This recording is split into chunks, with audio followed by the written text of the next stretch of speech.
अब मुझे कितना भी कष्ट पड़े, पर ये जन्म अब हम केवल प्रभु को देते हैं और भगवत प्राप्ति के निमित्त हम हर कष्ट को सहेंगे, हर द्वंद्व को हम सहेंगे।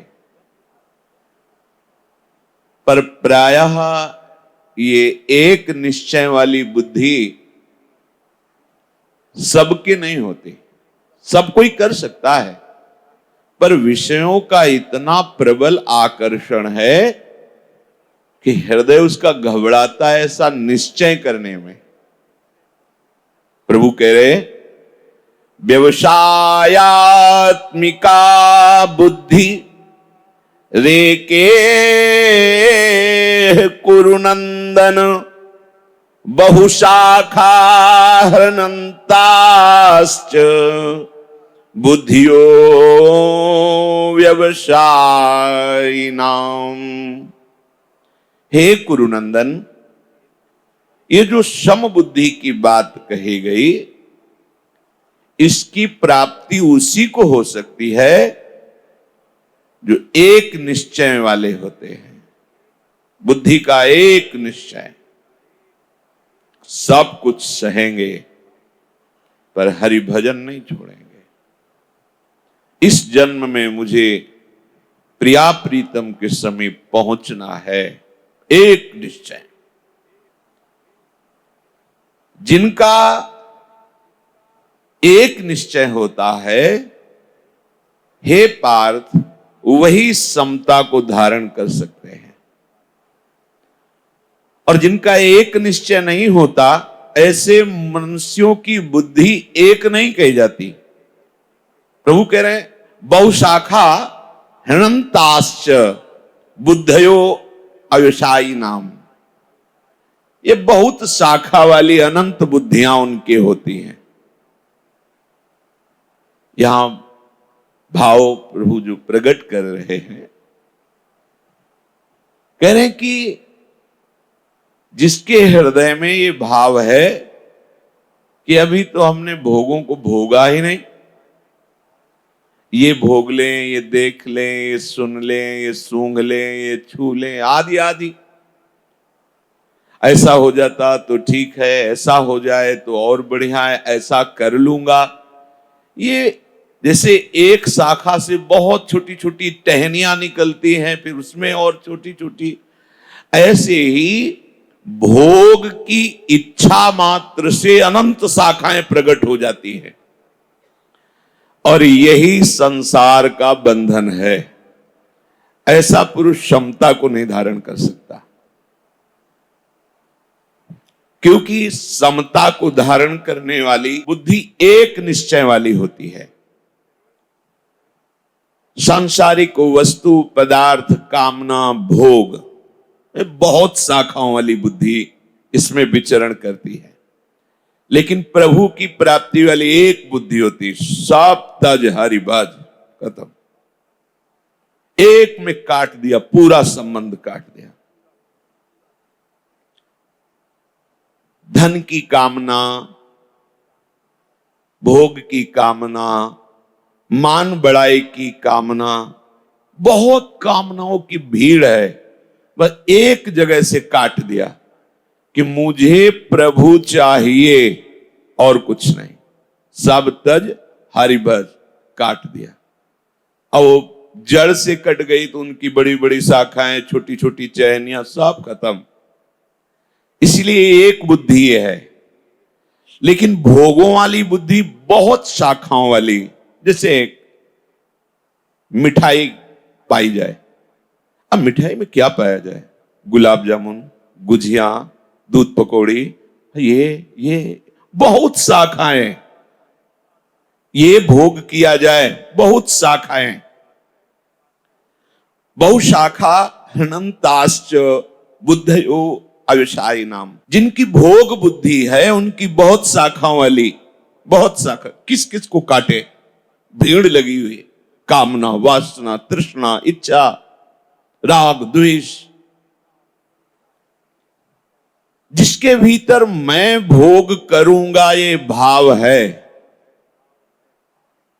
वो संग्रह में और भोगों में आसक्त रहता है, और भोगों की अनंत शाखाएं हैं। विचार करके देखो, हमें लगता है अगर ये भोग मिल जाए तो शांति हो जाएगी। भगवान कह रहे हैं, जिन्होंने रचा है, कह रहे हैं अनंताश्च बुद्धयो अविषयायिनाम, अनंत शाखाएं उसकी है। जैसे अगर सुंदर पत्नी मिल जाती और उससे एक पुत्र हो जाता, फिर बाद में सोचते कि आगे धर्म करना है, भजन करना है क्या, पर पहले एक ही ऐसा हो जाए। अब वो पत्नी सुंदर कैसे मिले? अगर बढ़िया मकान होता, गाड़ी होती, अच्छे रुपया होते, तो पत्नी बढ़िया मिल सकती थी। चलो ये सब हो गया, पत्नी मिल। अब पुत्र, वो तुम्हारे बस की बात थोड़ी, तुमने पूर्व में सुकृत किए होंगे, संस्कार होगा तो ऐसा होगा।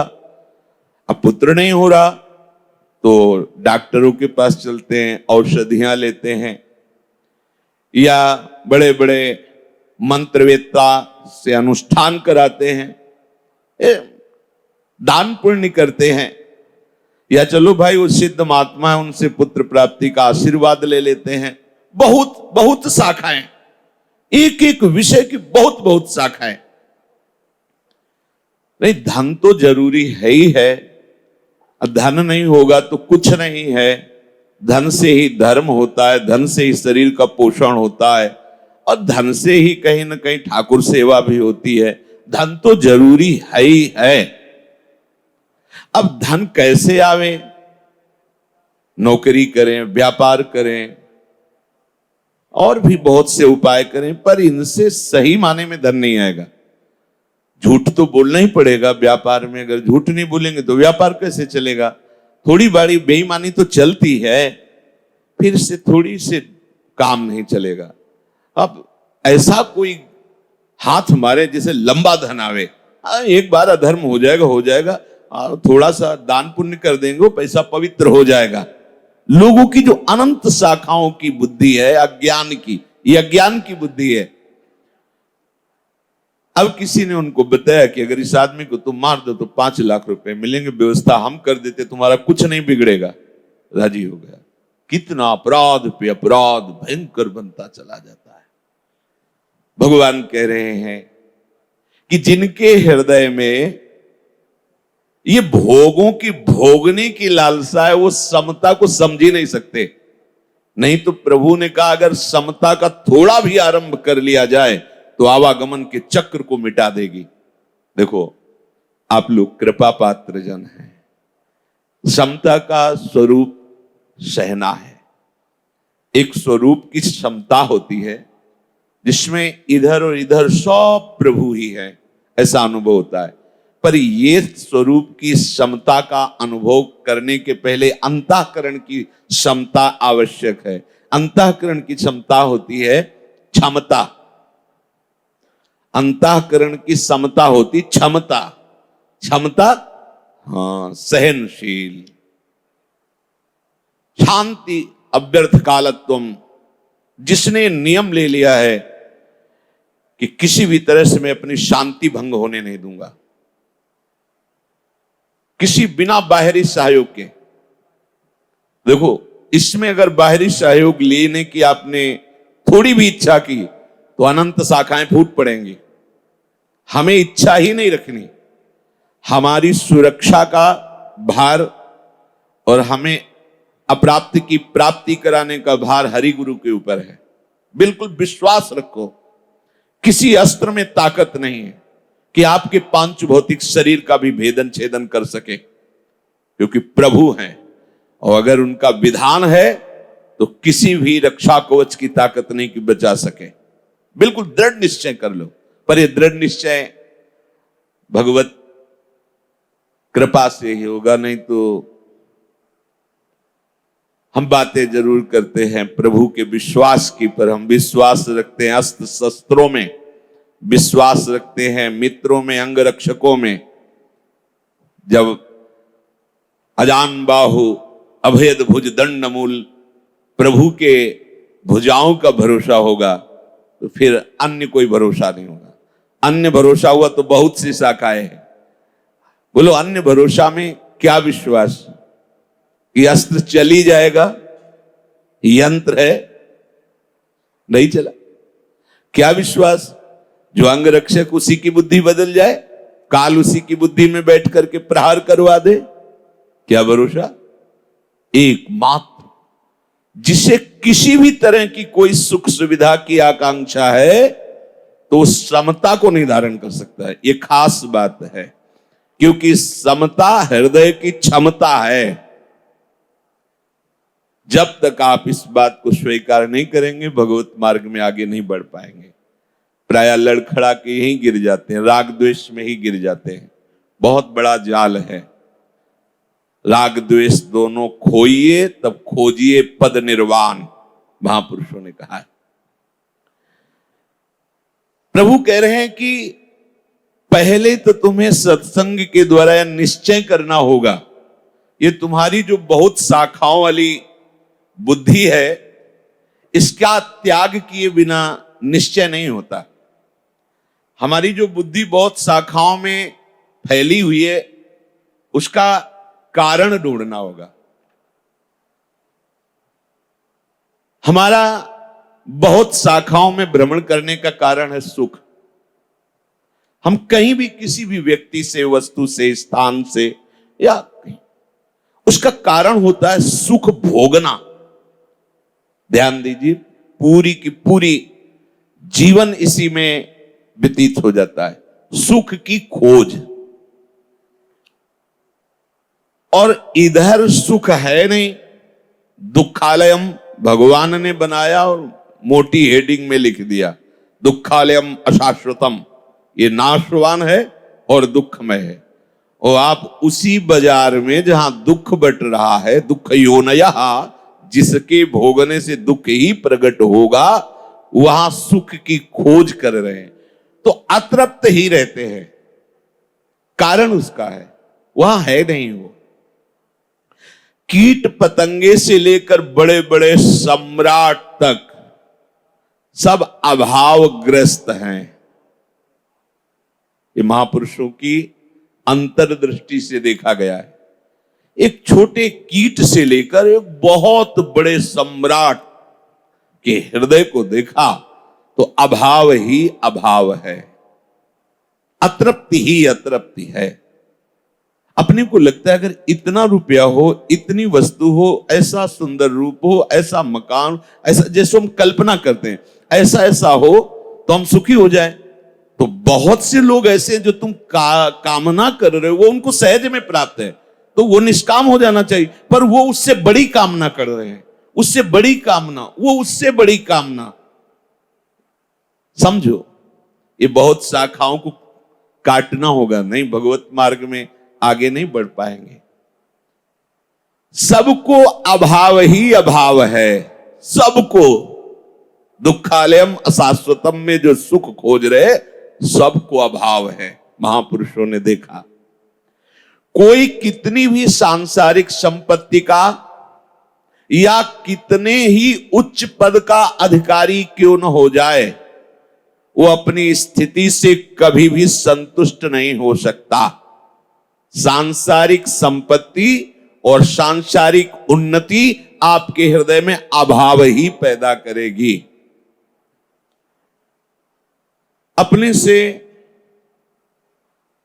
बगल वाला पड़ोसी जो है थोड़ा सुख सुविधा में है, और यद्यपि प्रभु ने सब सुख सुविधाएं आपको भी दी है, पर आप उसकी देख देख के सुख सुविधा जलेंगे।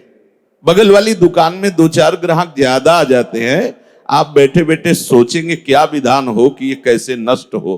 अरे बड़ा प्रपंच है, बड़ा प्रपंच। चाहे जितनी संपत्ति हो और चाहे जितना बड़ा पद हो आपका, हृदय में अभाव ही रहेगा। कोई न कोई वस्तु, कोई न कोई चाह, कोई उसके हृदय में किसी वस्तु की कमी चुभती रहेगी। अगर ऐसा हो जाता तो ठीक है। प्रभु का बड़ा विचित्र माया प्रपंच है। पदाधिकारी लेकिन विपक्ष बहुत हो। हम इतना करते हैं पर विपक्ष जो है ये सबसे ज्यादा हमें अब कैसी कैसी जलन, कैसी कैसी अशांतियां। बड़े बड़े देवताओं तक की यही दशा है। जहां अतृप्ति है, अभाव की वेदना है, चित्त अशांत है, चित्त चंचल है, वहां सुख की संभावना भी नहीं है। अशांतस्य कुतः सुखम। बहुत चंचल चित्त है, ये करूं कि ये करूं, ये भोगूं कि ये भोगूं, ऐसा हो जाता वैसा हो जाता, अशांत चित्त है। और हमारा शास्त्र कहता है अशांतस्य कुतः सुखम। जो अशांत है वो सुखी कैसे हो सकता है?